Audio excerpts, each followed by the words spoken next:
যারা যোগ্য তাদের পাশে আছেন তিনি। পাশে থাকার নমুনা সে তো দেখলামই আজকে। মমতা বন্দ্যোপাধ্যায়ের পুলিশ মানলো তাদেরকে যারা সমাজ গড়ার কারিগর। যোগ্য অযোগ্য এই স্যাগ্রিগেশনটা করে দিন। জানে তো তারা স্যাগ্রিগেশন করবে কীভাবে, কোনো স্ক্যান কপি নেই, ওএমআরের কোনো ভ্যালিড তথ্য নেই, স্যাগ্রিগেশনটা করবে কীভাবে। সিএন ডিজিটালে আপনাদের স্বাগত। নমস্কার, আমি মণি ভট্টাচার্য। আমরা এর আগেও এসএসসির মামলার রায় নিয়ে কিছু কথা বলেছি এবং এসএসসি মামলার এই যে রায়, সেই রায় নিয়ে আমরা বেশ কিছু আলোচনাও করেছি এবং তারপর আমরা যেটা দেখলাম, যারা এসএসসির সুপ্রিম কোর্টের রায়ে এসএসসির 2016 প্যানেল বাতিল হয়ে যারা চাকরি হারিয়েছেন, প্রায় 25,752 জন, প্রায় 26,000, তারা একটা কর্মসূচি গ্রহণ করে।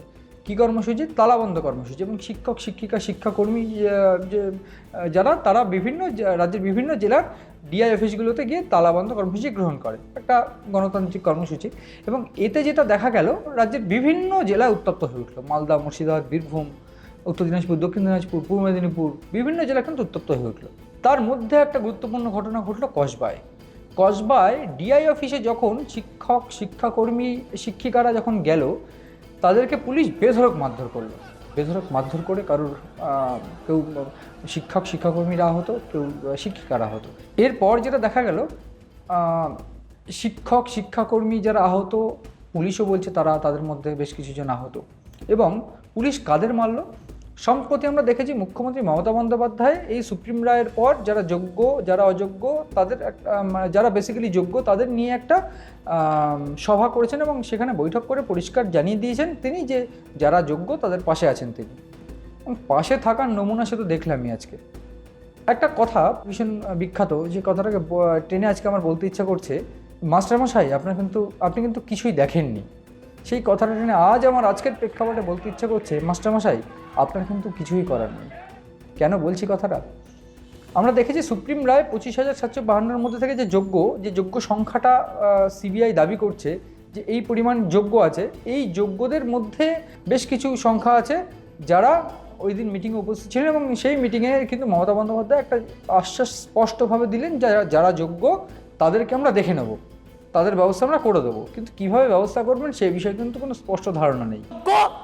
আর একটা অযোগ্য, যোগ্যদের চাকরি যাতে যোগ্যরা ফিরে পায় মর্যাদার সাথে, সম্মানের সাথে, যদি না করে তখন আমাদের রাস্তা থেকেই আমরা রাস্তা বের করে নিয়ে আপনাদের পাশে দাঁড়াবো। শিক্ষকরা জানেন যে যদি দেখারই হতো 2022 সালে যখন চাকরি হারিয়েছিলেন তারা হাইকোর্টের রায়, সেই সময় তিনি আশ্বাস দিয়েছিলেন যে কারোর চাকরি যাবে না। কিন্তু আলটিমেটলি কী হলো? সুপ্রিম রায় চাকরি বাতিল হয়েছে।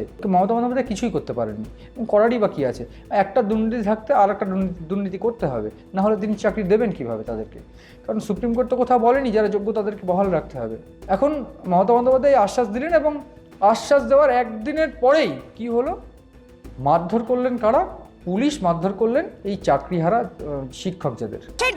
যে লাঠিচার্জ, সেই ছবি আমরা দেখতে পাচ্ছি। যারা একেবারে কর্মীরা ছিলেন, অর্থাৎ যে সমস্ত চাকরিহারারা ছিলেন, তাদের আজকে ডিআই অফিসে তালা লাগাও অভিযান ছিল।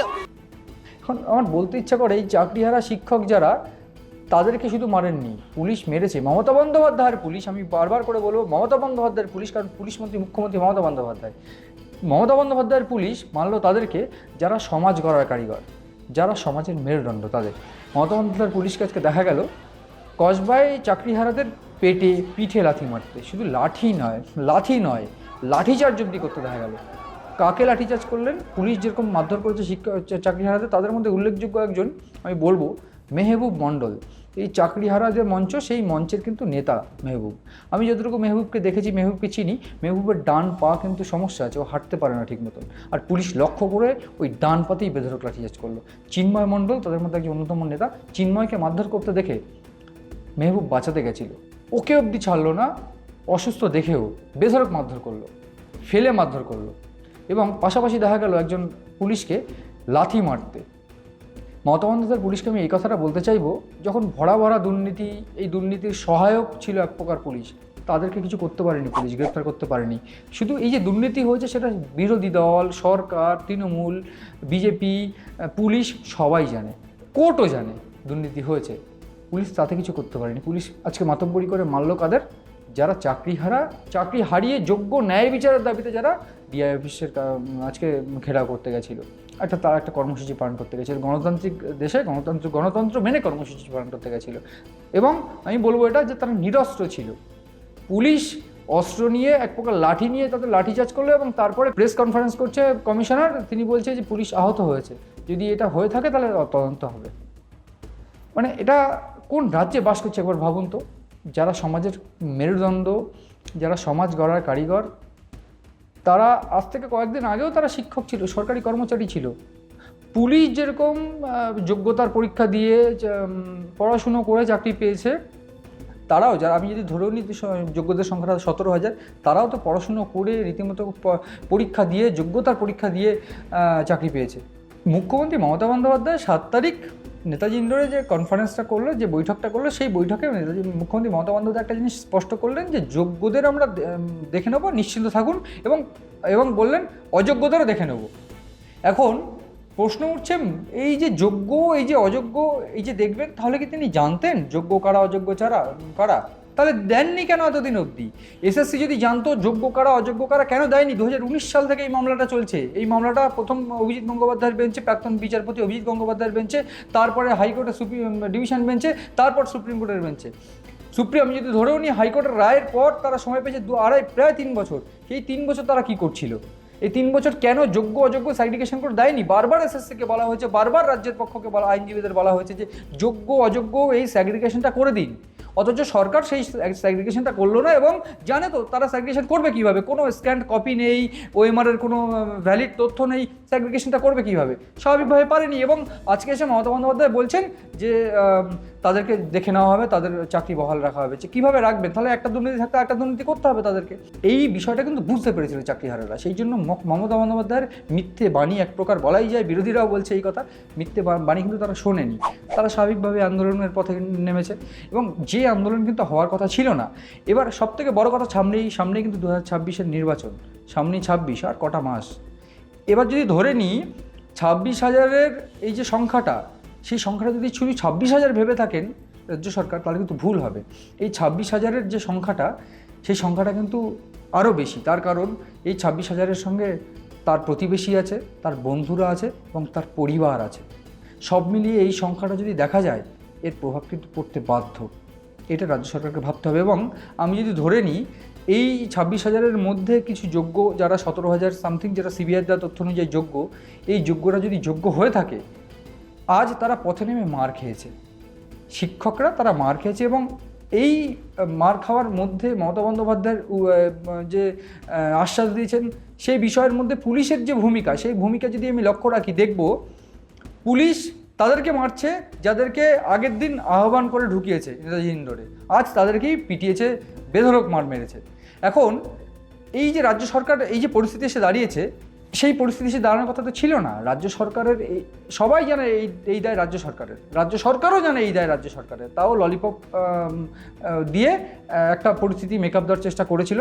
এবং সবথেকে গুরুত্বপূর্ণ, তারা কিন্তু কোনোভাবে, যারা পুলিশ আজকে মারধর করলো, তারপর পুলিশের বক্তব্য, যেটা আমরা সবাই শুনেছি, পুলিশের বক্তব্য যে এটা অবশ্যই তদন্ত হওয়া উচিত, যারা মেরেছে পুলিশের এটা তদন্ত হবে এবং বিচার ডেফিনেটলি দেওয়া হবে। কিন্তু প্রশ্নটা উঠছে, পুলিশের এই যে ভূমিকা, সেই ভূমিকায় কার পক্ষে গেল বিষয়টা? মমতা বন্দ্যোপাধ্যায় একদিন আগে বললেন যে 26,000 চাকরি প্রার্থীদের দেখে নেওয়া হবে, তা আমরা তাদের সঙ্গে আছি, যারা যোগ্য আমরা তাদের সঙ্গে আছি। আজকে যোগ্যদের মারধর করলে পুলিশ, তাহলে কোথাও গিয়ে যদি আমি ধরে নিই, যদি মমতা বন্দ্যোপাধ্যায়ের পুলিশ কারোর অনুমতি নিয়ে, অর্থাৎ সরকারের অনুমতি নিয়ে, আমি যদি ধরে নিই এটা অনুমতি নিয়ে মারধর করেছে, তাহলে বুঝে নিতে হবে মমতা বন্দ্যোপাধ্যায়ের সাথে মিথ্যে কথা বলেছিলেন, এবং মিথ্যে কথা বলে এই 26,000 যে শিক্ষক বা প্রায় 25,000 শিক্ষক, তাদের নিয়ে ছিনিমিনি খেলেছেন।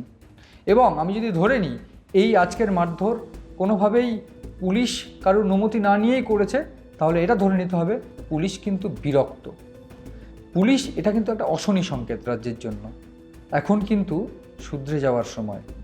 এই যে সময়টা, যদি আমি ধরে নিই পুলিশ কারোর অনুমতি না নিয়েই করেছে কাজটা, তাহলে আমার প্রশ্ন হবে, এই 26,000 এই যারা আজকে আন্দোলন করেছে কসবায়, তাদেরকে মারধরের অনুমতি, সাহস কোথা থেকে পেল পুলিশ? পুলিশের সাহসটা কোথা থেকে পেল? যে একজন সরকারি চাকরি, কয়েকদিন আগেও তারা সরকারি সরকারি চাকরি ছিল, তাদেরকে মারধর, তাদেরকে বেধড়ক মারের সাহস কোথা থেকে পেল? সব মিলিয়ে এই যে পরিস্থিতি, এই পরিস্থিতিতে রাজ্য সরকারি যারা চাকরি হারিয়েছেন, যারা যোগ্য, তাদের কি করার আছে আমার জানা নেই, তারা আগামীতে কী করবেন সেটাও জানা নেই। কিন্তু এই বিষয়টা কিন্তু খুব স্পষ্ট, এই 26,000 সংখ্যাটা শুধু 26,000 নয়, কিন্তু সংখ্যাটা আরও বড়। এবং এই যে পুলিশের যে ভূমিকা আজকে, সেই ভূমিকায় কিন্তু বারবার প্রশ্ন উঠছে। এই যে পুলিশের ভূমিকা, এই ভূমিকা কিন্তু 2026-এর জন্য একটা অশনি সংকেত। এবং আমরা কাউকে শুধরে যেতে বলবো না, কাউকে সমঝে যেতেও বলবো না, শুধু এটা বলবো এই গোটা পরিস্থিতি কিন্তু একটা অশনি সংকেত রাজ্যের জন্য। সব মিলিয়ে গোটা পরিস্থিতি কোন দিকে যায় সেদিকে নজর রয়েছে আমাদের, নজর রাখুন আপনারাও সিএন ডিজিটালের পাতায়।